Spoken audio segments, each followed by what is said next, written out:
Hi, Shorian Nation. My name is Mr. Johnson. I'm the proud principal here at Kennedy Middle School. Here we provide an exceptional education for all students in a safe and nurturing environment. Join me in the next few minutes as a few of our students show you around the building here at Kennedy Middle School. And of course, our classrooms are the central locations of our learning environment.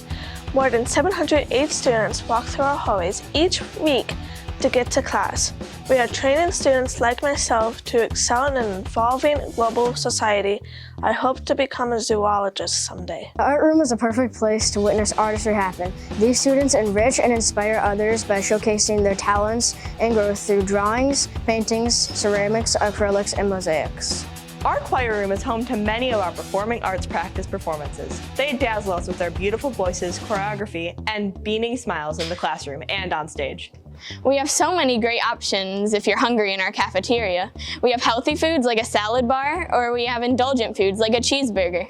There's something for everybody, so come eat with us. At Kennedy Middle School, we believe a balance of academics and athletics create a well-rounded student. Students who participate in sports not only gain the benefits of living a healthy lifestyle, they also learn lessons about sportsmanship, leadership, teamwork, cooperation, respect, and knowing how to win and lose inside the gym. Thanks for joining us today on today's tour. Don't forget that there's many places to visit. We hope to see you soon.